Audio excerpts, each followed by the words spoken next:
On this episode of the podcast, I have my dear friend and mentor, Mr. Rossco Paddison, back on the show. In this episode, we have a really amazing conversation about generational wealth. And we take both of us have a very interesting perspective and view of this that you will probably find very unique and exciting to listen to. We talk about the problem with traditional generational wealth. And then we share about a new way to create generational wealth and why this is so important for your future.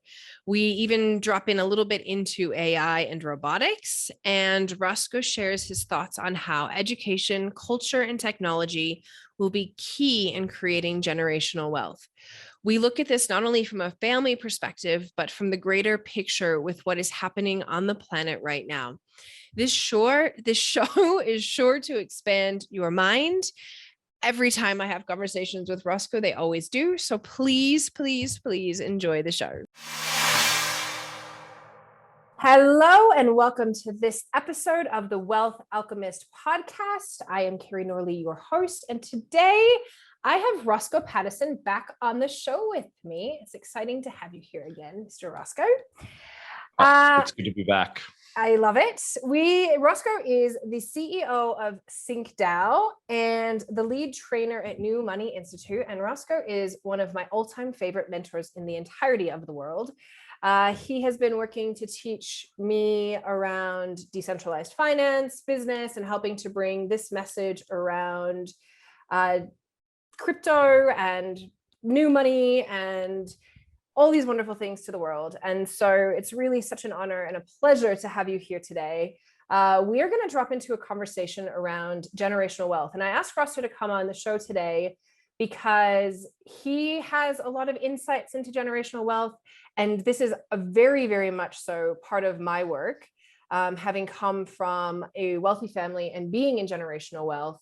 And so we just wanted to have a chat today around what this means and how we can kind of drop into creating more of it and wherever the conversation leads us. So welcome to the show today, Rossco. Thanks for having me. It's a super cool conversation today. This is something that's really interesting to me. I think that in the past, it's been this whole topic of transgenerational wealth has been something that we have to just basically find out where the lottery lands us, like which family we're born into and what is the culture of that family. And for some people, that means they're fortunate or less fortunate. Also, like there's this life lottery where you start on this journey. And, I think both of us have been extremely fortunate in our own versions of this, but just because we've already done a podcast together, I think I might just give some context as to how I ended up with transgenerational wealth from my first experience, like first steps. By the way, before you start there, if anyone wants to hear the podcast Rossco and I did, it is podcast number 3 and it drops into decentralized finance. It is amazing. It is one of my favorite shows on here. Definitely go and listen to it. Go on. Except this will now be the new favorite. This is going to be my new favorite. I think all of mine. I'm like, oh. Claiming it. So for me, I was born in Australia. I was born into a middle to reasonable sort of level of class or whatever. I was born into a society where you basically end up with a lump sum at the end of, the end of your parents' life. Basically, you end up with the estate, so to speak. And sometimes, if a grandparent dies or something, there might be a small check or something there for you as well.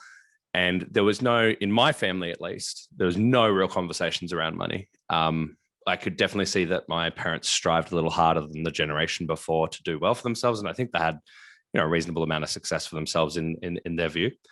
And good on them. And also, I wasn't there was no necessarily learning or incubation period for me in the home around money or anything like that. We were just coming out of the generation that didn't talk about their feelings or money or sex or politics or religion at the table. And now it seems like most of the dining room tables are at the opposite end of the spectrum and a little too woke. And, there's a dynamic somewhere in the middle maybe. But the point for saying that anyway is like just a context where my head comes at from this for me personally. But then I've also seen people that come from different circumstances. And of course, if anyone's ever read your book, they know your story, Kerry, and the life lottery that you landed in. But I've seen, I've been to over 23 different countries to really get a sense of how people's different wealth is in different parts of the world, and at crypto and wealth conferences and the likes. And I found that no matter what your starting point is, you've actually been born into a time where you have new tools that did not exist before. And there are new dynasties, meritocracies, whatever you want to call them, being formulated right now by the actions that we take in this time right now. And so there is a huge transition of wealth going on. And it's something that people say and they've heard, but they really have heard the tip of the iceberg of that conversation. And I think this conversation we're going to have today, we're going to go below that surface level of the water, and we're going to go down to the depths of this iceberg in this chat. So I'm super excited. I just took over. You didn't even ask a question and I just ranted. But no, I think this is an important conversation. Important conversation, Gary. Yeah, it is. And I love that you said that. And I think especially with the crypto space, like especially, we are seeing a huge, great transference of wealth. And we're going to see people who've never had the opportunity in countries that have never had the opportunity to be able to create wealth that they've never been able to have. And I also, like, for me, one of the things I'll say that makes me super passionate about this conversation is the statistic that in the lottery, right? If you were in the lottery, I think it's 70 to 75% of people lose their money within the first year or two and end up bankrupt for the most part, many of them. And the same concept happens within generational wealth. So when people start to receive money from different generations, it can disappear just like that. Mm-hmm. And it's because of the energetics and the lack of education, as you're saying, to be able to actually take it and grow it versus spend it. And so that to me is why I'm so passionate about it, because I know for me, when I started, like, it's been my journey has been around the fact that it's like, well, I've got money that's coming to me and I don't want to be that statistic. So what creates, like, so for me, it's been like, what creates that problem in the first place so that we can eliminate that and then be able to grow it. And I know for me, like, one of my biggest pieces of work with my children, right? You know, like I guess we all dive into certain things with our kids that we want to educate them on.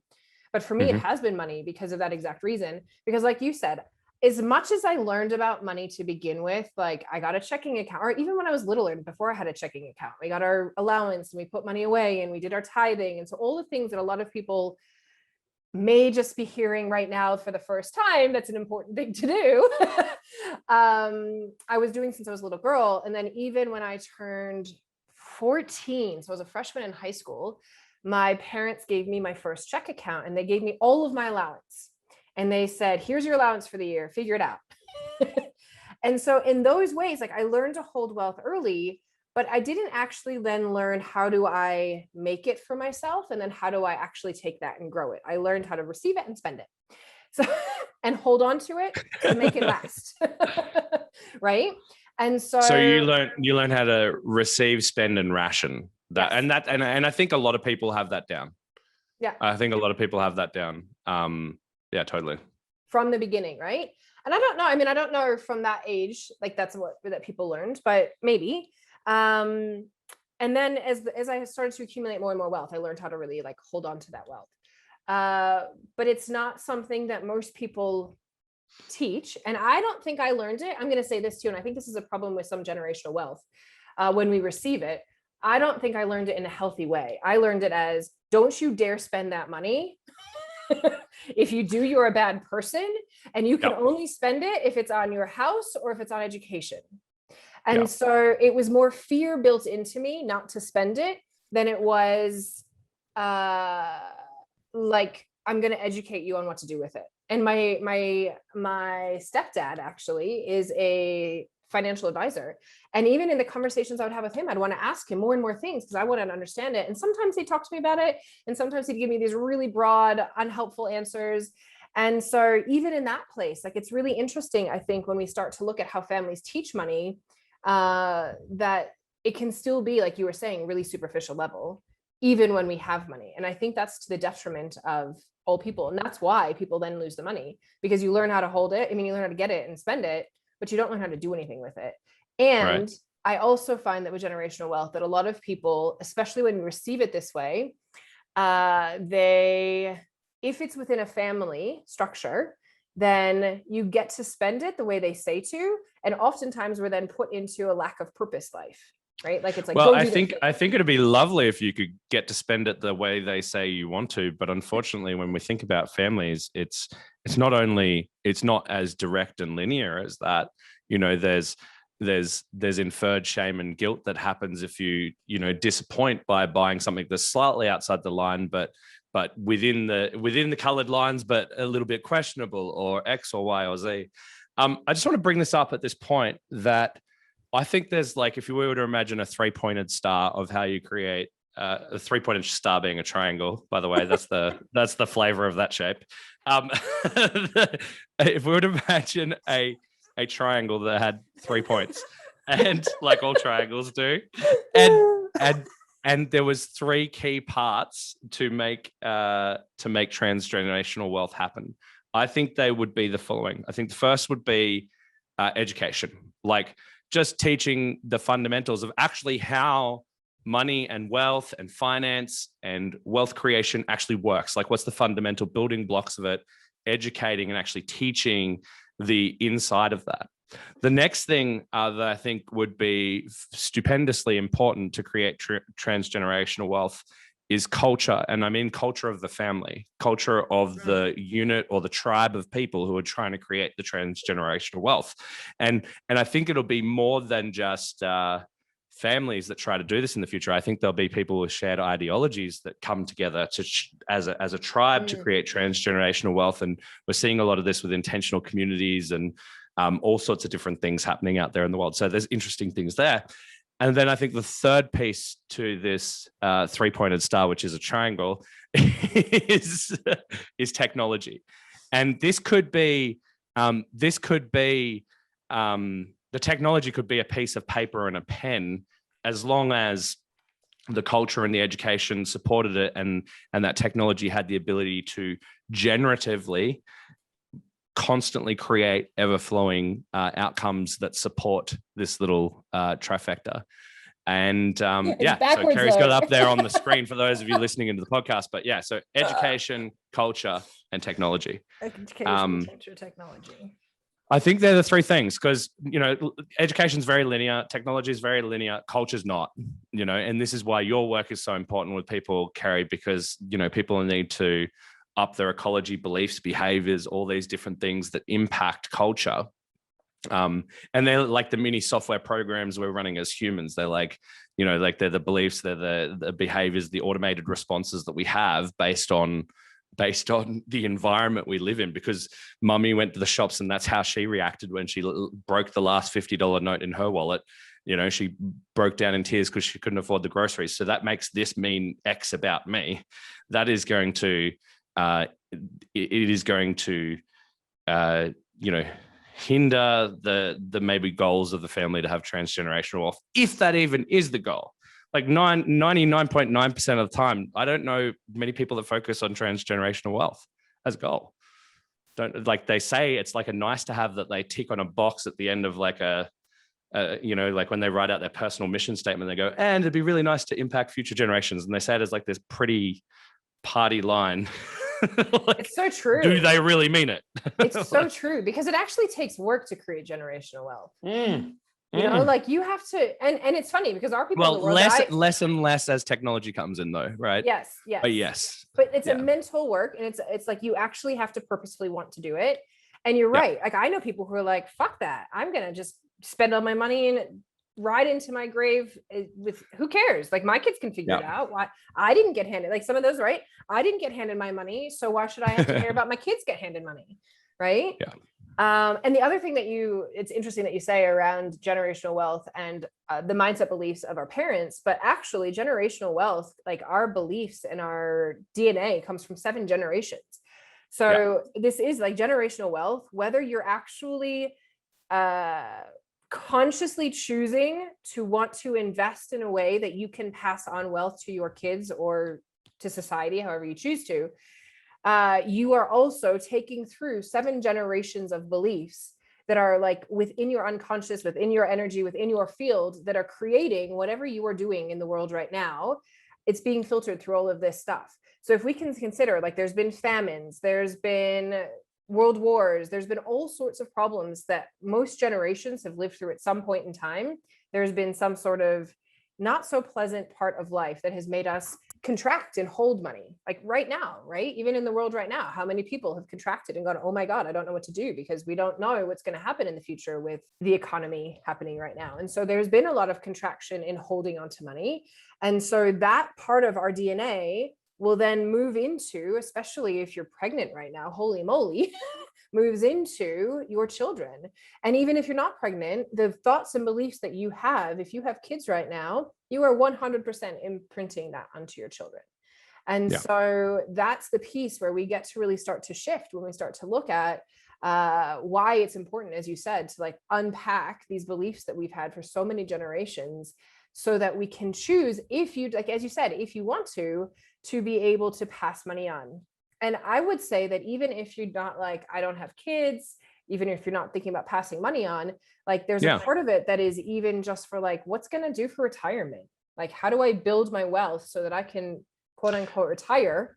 Just this generation's wealth. Just this generation's, right? Because who knows? We're not going to have, I'm like, who knows if we're going to have Social Security or, you know, like, who knows? Yeah. Well, I think it's pretty clear.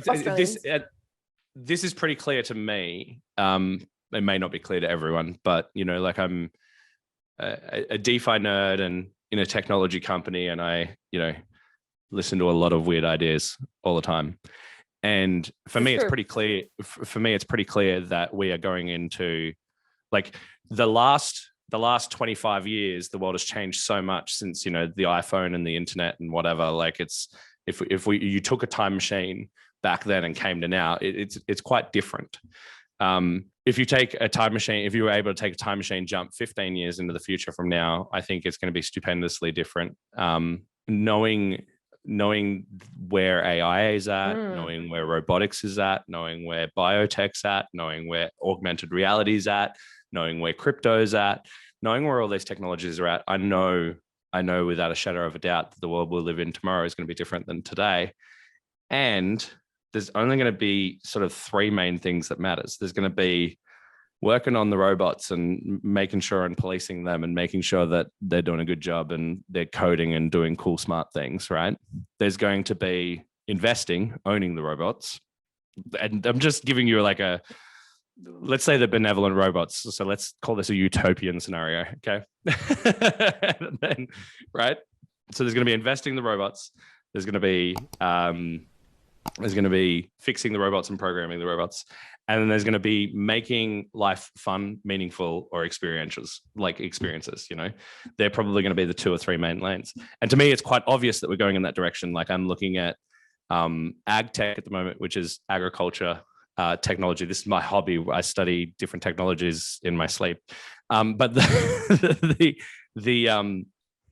the thing that's quite interesting there, like all the driverless tractors and you know, the fenceless farms with cows with little GPS collars and all these sorts of weird things are popping up. Like, it's only a matter of time until labor is not needed on certain jobs, and that curve is moving at an exponential rate.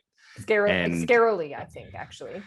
I think it's good and excitingly, both. I think it's going to be like the age of Aquarius timing that we're going into is going to be stupendously amazing, and I think few people can see it.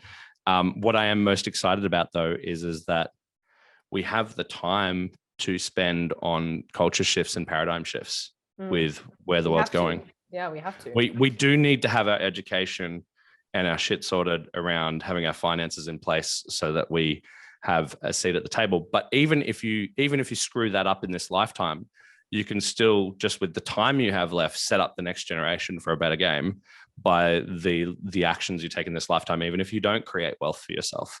Not saying that that's your goal, by the way, but I'm just stating that, you know, someone who's on less than $1 a day could use these forever style technologies to build transgenerational wealth and build the building blocks now that sets their family up for future generations. So it's just, crazy time, but also for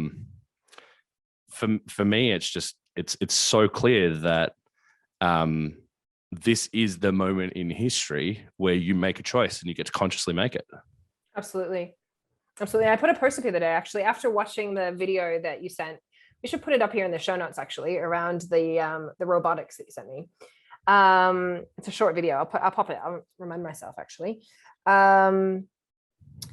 After I watched that, I put a post up on Facebook and I thought to myself, like, are you robot proofed? Is that the video, just by the way, is that the video that had the piss bot in it where the guys got the beer peeing dog robot to pee into the cup was the highlight of the video? I don't think that was the one that I watched, but that's really funny.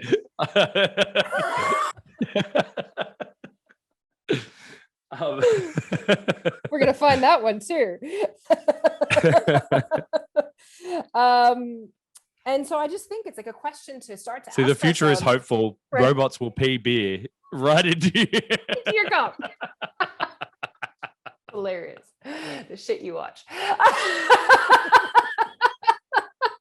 Okay, by the way, I'm going to say this because a man is one of the smartest people I've ever met in my life. And I sometimes wonder how you have time to watch these things. So I do too. I wonder how I do too. Smartest, busiest man. Okay, so, but I really do question that, right? Like, have you considered what you will do when a robot replaces your livelihood? Because that is coming, like, you know, and it's something to consider. And so I'd love to hear, actually, with that in mind, because you even mentioned, like, there's things that we can start to do, whether it's for you're going to make it for this next generation, or whether it's that you start to plant the seeds. Like, I love how you said that, for next generations, whether you make the wealth this time or not. What does that look like? Well, going back to our three-pointed star, formerly known as a triangle, you would have to secure all three of those aspects. So you'd have to make sure that you're educating not only yourself, but putting together an education process formally, like having a book that you transfer to the other humans in your family unit, you know, like putting together an actual file of like, this is what we all learned in order to build the wealth that we have, and making the system actually generative in itself, meaning that show them how to add to that file as they go through the generations, so they can add the wealth of wisdom that happens over time, and build a system where they can, you know, a new kid's born, that at this age, they need to be educated in this. At this age, they need to be educated in this. At this age, they need to be educated in this. And actually create a system around the education for yourself. And this like, honestly, this can be done with the free internet, you know, resources available. You could start on, you know, just start the process, you know. There's obviously things you'd want to have in there that are dependent on the individual family's wealth. So, for example, my family has some stuff around property development, and uplifting, you know, property values and stuff like that. So I have context and knowledge of that from my upbringing. But then I've gone on nerded out so deeply in this decentralized finance space. So I'm going to have to clue my kids up on that. But it'd be good for me to pass that wealth of property down as well, and also some of the entrepreneurial experience that I got. So I think capturing that wisdom of your family unit is important, stupendously important. And I don't mean like a historical document. I mean like a useful thing that someone could read and get value, you know, generations from now. Speaking of that, and then you can go on to other pieces of the triangle. This sweet little book called The New Wealth, Magnetize Abundance, Hold Your Wealth and Leave a Legacy happens to be this book that I wrote. And Robbie picked it up when it first got here. Robbie picked it up and he started reading it, and he was kind of bored with it. So how old was he when he was reading it? This was last year, so 7 months ago. Well, yeah, about 6 months ago. And so like 12. Yeah, he wasn't quite 12 yet, just about end of 11. And this summer I said to him, about 3 weeks ago, I said to him, hey bud, how about you pick it up again? He's like, Mom. And I said, you read all the time. He's a voracious reader. I'm like, all I'm asking is, how about you read 2 pages a day? Just read 2 pages a day. That's not going to hurt you. It'll take a few minutes and move on. The first day he picked it up, it was like something had shifted in it. Now, first of all, I will also say that since that time, Robbie has also been sitting in on calls with Rossco. So I have on my training calls with Rossco, and how many does he pop into? Almost every single one of them. For at least he's definitely. I've said hello to him more than I have to you, I think, formally on the calls.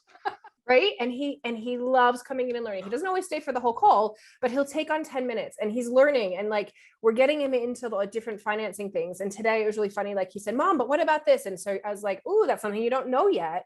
And so I started teaching him these things, and the kid is really psyched about it. And he's even started saying like, well, Mom, maybe I could teach intro to crypto stuff for kids. And I put it out on, right. And I put it on Facebook, and people were like, it's this thing is exactly what you're saying. And people were like, yeah, I'd love that. I was like, but you do realize that if you want to teach your kids this, if my kid's going to teach your kids that, you actually have to learn that, because there's no way your kid's going to maintain this without you learning that. So who knows? I make no promises to whether or not he does or does not. He's 12 and he'll figure out on his own due time what he wants to do. But the thing about this book, he picked it up again and he got hooked. And he's now literally quoting me. People will start asking questions about things. And he's like, my mom says in her book, and he's like, Mom, I just have to do this if I want to make this money. And Mom, I'm going to do my quantum flow today to help me with this. And he's doing his breathing exercises. And he's like, I mean, it's kick ass. So when you say, like, I honestly, after he started reading it, I was like, maybe I didn't even have to write it for the world, which I did. And you all should read it. But I was like, if all I did was write it for my kid, exactly what you're saying, like, so that he could embody the knowledge that I have that has been put into this book at 12 years old, like, I think far out, what an amazing experience for him. And the other piece of that, and I think this is so critical, and when we start to teach our kids this early, we started talking about with Robbie compounding interest, because that's what we talk about with all of these money things. And I put in, so Rossco and Paul have created this amazing compounding interest calculator for when you want to start doing your DeFi things. And I put in for him, like, okay, if we do this much money and you put in this much money and we save this much money over the years, over these next 8 years, by the time you're 20, I think it was going to be like he would have 30 or 40 grand. And I was like, what kid figures out how to do this for himself, leverages that, and then can be making 5 to 10 grand a year just on that, depending on the percentage on interest at the time, right? And so, and by doing that, I was like, and when he gets that, and when he can receive that, whatever he wants to do with it at that point in time, or when he's 18 years old, I was like, what would you do with it? He's like, well, I'd keep saving, Mom, because if I worked that hard to get to this point at that age, then I don't want to spend it. I know how hard it was for me to save all of that. So I want to just keep like saving it. And of course he can then also use it for however he wants. But because you start to plant that seed younger with the children, they see the power of what happens and they're part of the growth of it. And so instead of like, it's sometimes 18, 20, 30 years old, when you start to actually have larger sums of money, whether it's from your parents and you've gone off to college, or whether it's from, finally getting jobs and making your own money. And I know how many people who are young, right, get their money and they've gotten a new job. They're all of a sudden like, oh my God, I'm cashed up. And like, they have nothing to show for it in a day later. Right. And so it's so powerful, because then you start to teach them the value of it right away, so that they continue that process versus blowing it. And I think there's some seriously beautiful value in that. And I think, if there was one reason for you as a person who's listening to this to educate yourself and shift your own consciousness around money, do it for your kids so that you can also teach them. And the other thing about that is like, stop shaming talking about money at the dining room table, right? Because as much as you said, like there are people who are in the conscious world that do, but there's a lot of people who still don't feel comfortable telling their kids about money. Just a quick pause in the show to let you know about an upcoming program I'm running called New Wealth from Crypto. I have been on a journey to learn about becoming fully financially sovereign, meaning breaking free of the banking system. Whilst you can fully break free, you don't have to completely remove yourself from the banking system. And I highly recommend that you learn about decentralized finance. If you haven't heard me raving on about it in my other podcasts, please go and check out the third podcast with Rossco Paddison on DeFi now to go and get the understanding of what I'm talking about. And in the meantime, know that there is a way for you to make 5 to 27% plus safe and stable returns with minimal time invested. Yes, It's in the crypto space? No, it's not volatile like Bitcoin. As the governments print more money and inflation gets higher and higher, it is more and more important for you to know how to free yourself from the banking system and to be able to hold your money and create these amazing returns. New Wealth from Crypto is my program to teach you everything you need to know about investing for yourself and setting up your own portfolio in a safe and stable way. This has completely changed my life, and I'm going to rave on and on and on about it. Trust me, if I can do this, so can you. Also, it's important to know that timing matters in this. You have an opportunity right now to get into this space at the forefront of its growth. So many people already look at crypto and think, I wish I had gotten in when I got the first nudge, and are kicking themselves right now that they didn't. Are you one of those people? Do you want to be one of those people? Consider this your nudge from the universe right now. Don't wait. Reach out today. Email me at Keri, Keri, at Keri Norley, KeriNorley.com for more info today. And now, back to the show. My attention as you're talking was going there as well. I have some. I don't feel like a normal person, and I sometimes, if someone was observing my parenting on the street, they might also conclude the same outcome. I remember quite recently, and I shared this with you in private, but I'll share it on the podcast. It's quite cool. I remember I was walking.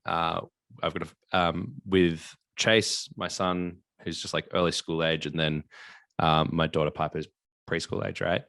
And Chase wanted the stick that he'd picked up that Piper had in her hand, and Piper didn't want that. She wanted that stick, and there was two sticks. He wanted to get the one that she had, and she didn't want to swap. And I could have like sorted it out as the parent and gone, here's what's happening or whatever. But I knew that the only reason they liked those sticks was because of imaginary reasons, like they imagined that one was better than the other or whatever. So I said, Chase, how about you tell your sister the reasons why she wants the stick you have? And he went on to say, look, it's like a rocket ship, and it's this and it's that, and it's like this cool thing. I'm like, nah. And she was like, not into it. I'm like, dude, that doesn't work. What is she interested in? What does she care about? And he's like, he didn't even barely get it out of his mouth, and she snatched the stick off him and they swapped. But he said, look, it's like a dolly's bed. You can put your dolly in here. And like the stick was swapped, right? And so for me, it was a really important moment that I teach him to, first of all, lessons in how to convince to get what you want. That was important. But I also it comes remember in pretty handy. Yeah. But I also have these things where I saw Piper like go to get money off the bench, and Corinne, my wife, like sort of say, no, you can't take money without asking for it. And then I was like, I kind of watched it for a minute, and then Piper got sad, and I was like, okay, I'm jumping in, like this is like an opportune moment for culture around money. And I got like, first thing I did, like whenever you're trying to affect change in your kids, you want to see the world through their eyes in that moment. So the first thing I did is I got down on the floor. So I was at eye height with a 3-year-old, right? So I wasn't standing over her or anything like that. And I just said, what's going on? Like, what's going on? And she's like, I want the money or whatever the thing was. And I'm like, you can have it, but maybe you need to ask for it, and this is just like a 3-year-old conversation. It's not that super stupendously impactful, but it's important, right? And then she said to Corinne, can I have the money? And Corinne's like, yeah, of course, you can have the money, but you got to ask for it, And so Corinne's reflex or reaction was, no, that's a rule you can't break. Whereas mine was, this is an opportunity for a moment, and the kids will remember things based on moments, not based on linear education. The brain isn't even linear enough at 3 years old to figure out, a linear conversation around it, So yeah, anyway, I don't know why that was useful to share, but I feel like that was useful to share. Totally, it is. And it's one of my favorite actual lessons for my kids, like ask for what you want, period, end of story. Like if you do not ask for what you want, you will not get it. It is one of the most important manifesting pieces you will ever have. And kids don't get that, you know, ask for what you want. Instead of they go snatching things, they get pissed off because they don't have it. I'm like, you have words, use them. If you don't ask, you will never receive. And half the time you will get it if you just ask. Right? And it's a lesson not just for kids, but for all people. So it's important. It's important for kids to learn. I love that. Okay, so then your other two sides, technology and education. We talked technology a bit. I mean, we talked about education. We talked about the folio that you can hand down. We just spoke about culture a bit. And technology. So technology, I mean, the technology, I kind of alluded to the fact that it could be a piece of paper and a pen, because basically what the technology is that you want to use to pass down this thing is going to be essentially what is your IP that is holding your wealth together, you know, like Carrie in your family, there'd be very different IP to what holds the wealth together to what holds the wealth together in my family.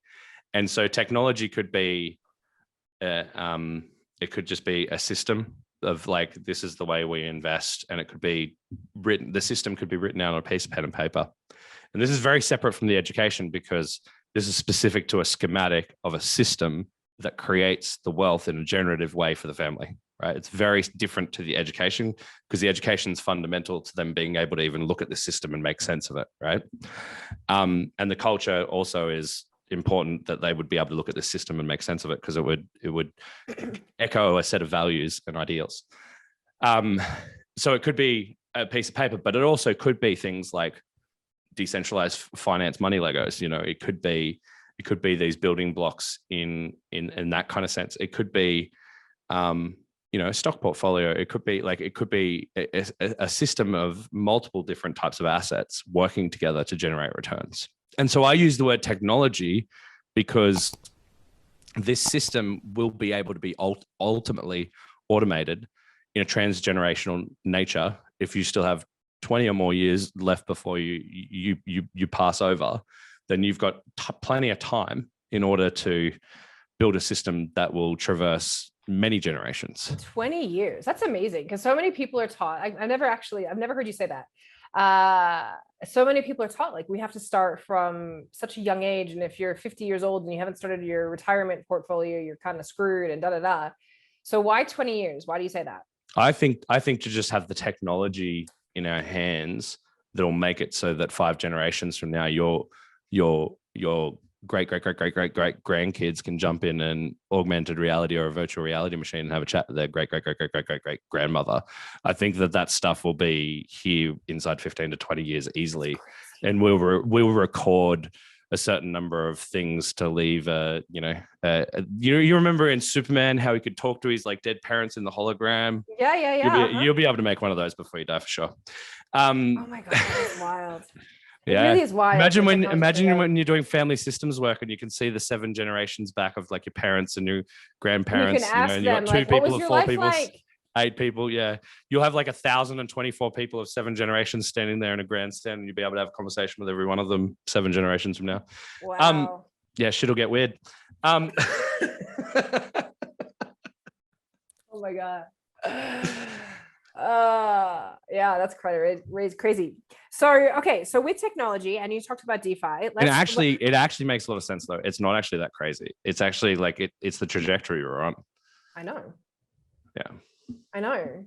It's kind. I mean, it's infinite, you know, and that's why I look at, like, you know, why the book, why I talk about infinite abundance, infinite wealth, peace, joy. And it's like, if we really were to eliminate, and I think this is the cool thing, and you know, when I questioned robotics in our chat with our mentorship group, I love what Paul, who's Rossco's business partner. There's also another conversation with Paul on the podcast you guys can go check out.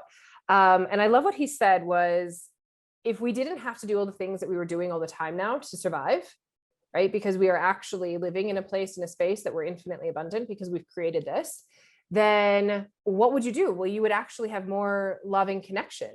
And if we actually all had more loving connection, then there would be more peace, more love, more joy on this planet, because all of us would choose that because we have the time to. Right now, one of the reasons we don't have so much joy in our life is because we're like, you know, generally speaking, most people are stuck to work 40 to 70 hours a week.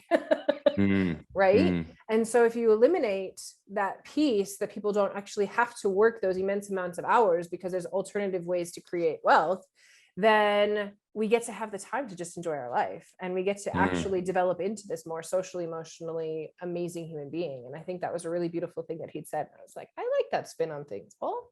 I like it. However that turns out.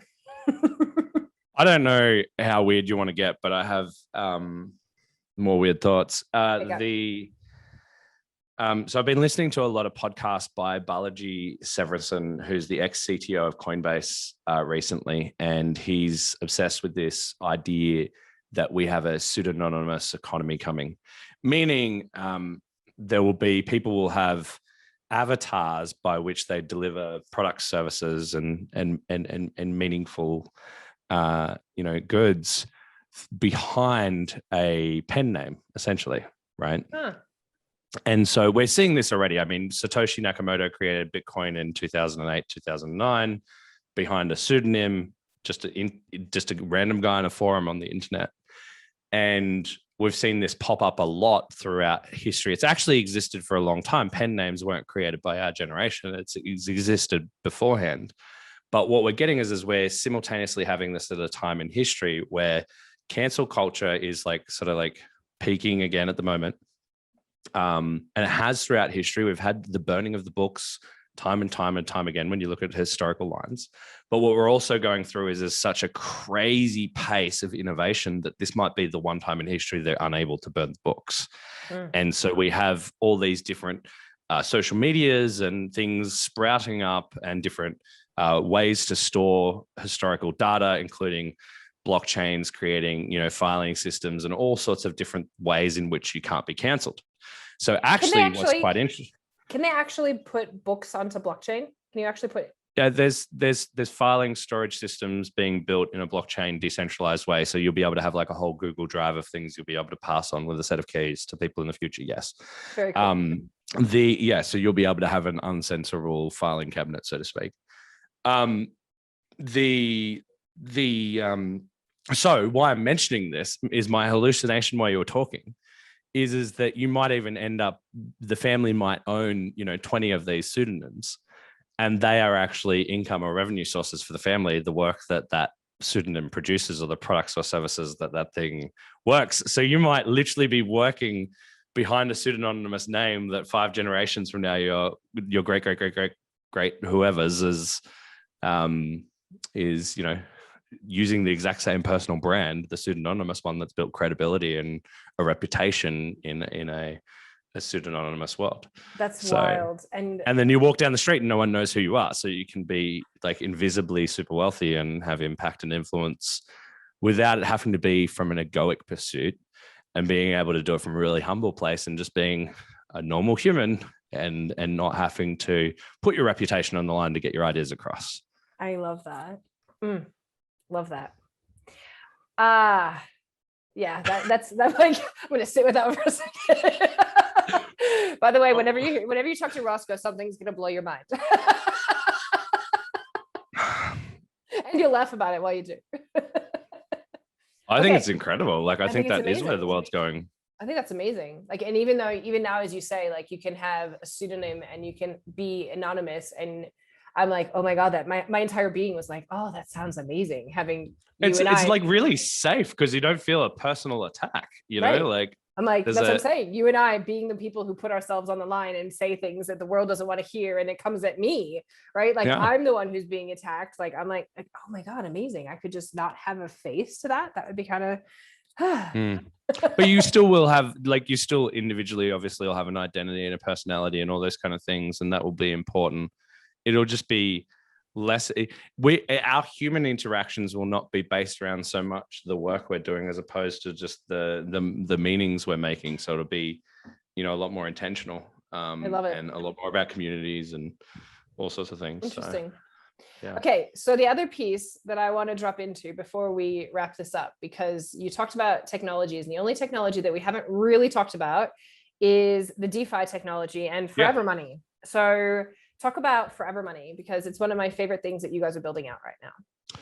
So we accidented upon the idea of Forever Money, but basically we were trying to figure out how do we get access to this great DeFi technology that exists in the world.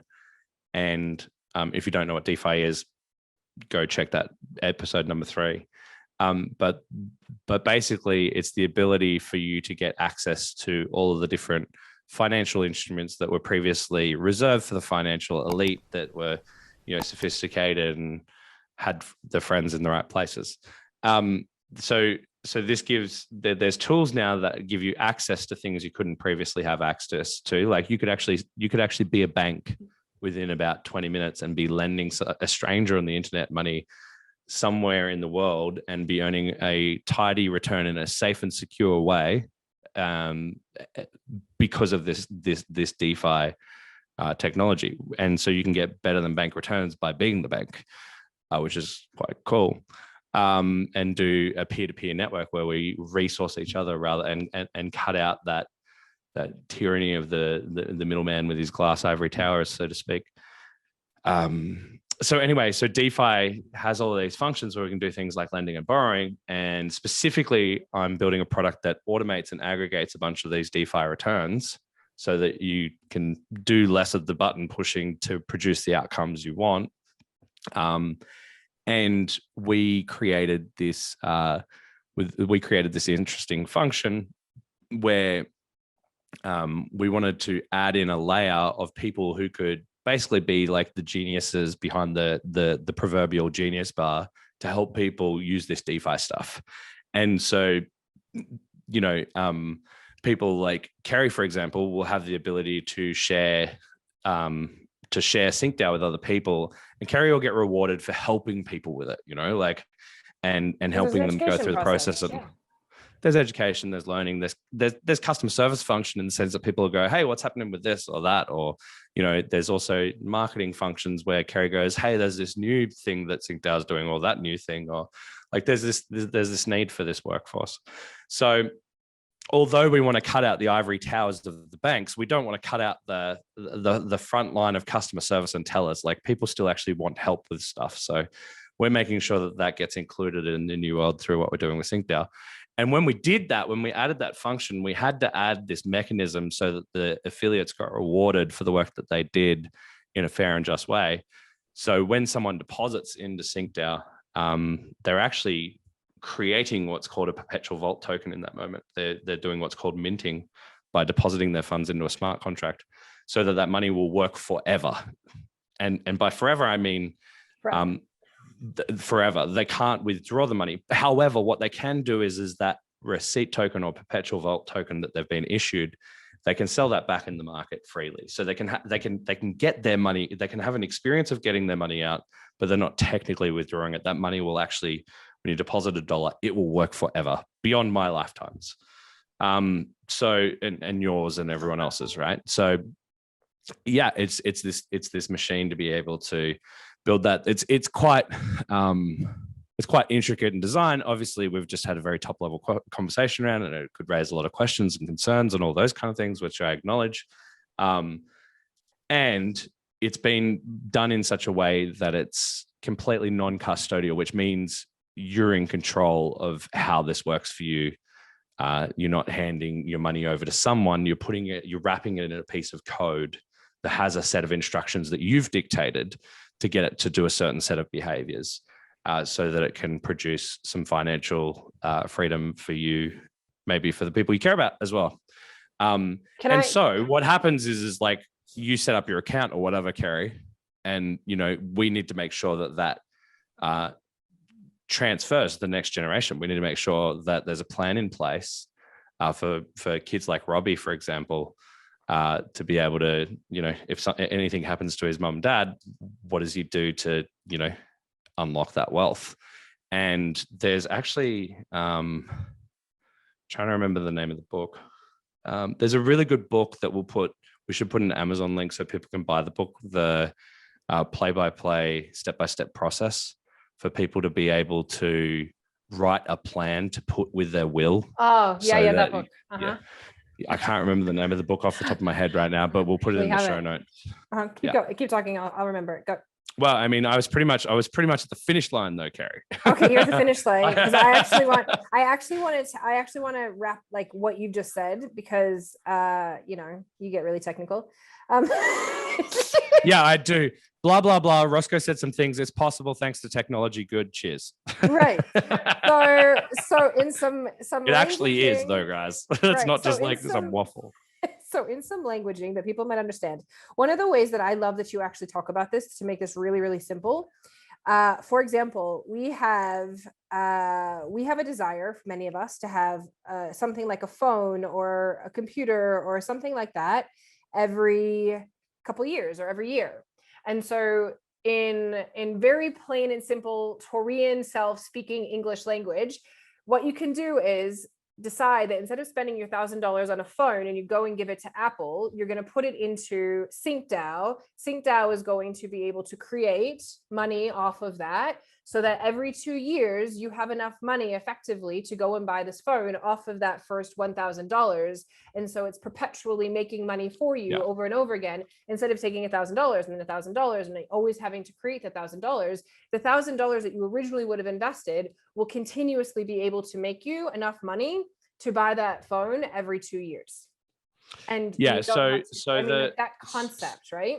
So the vaults that we have, these perpetual vaults, will have multiple different usages. You're referring to the usage here of the idea of being able to have perpetual products, which basically means, like I have something that I spend money on every few years already. Why not automate that into an investment that I control that can produce enough returns to automatically ship me that new phone or that new thing that I use on the regular?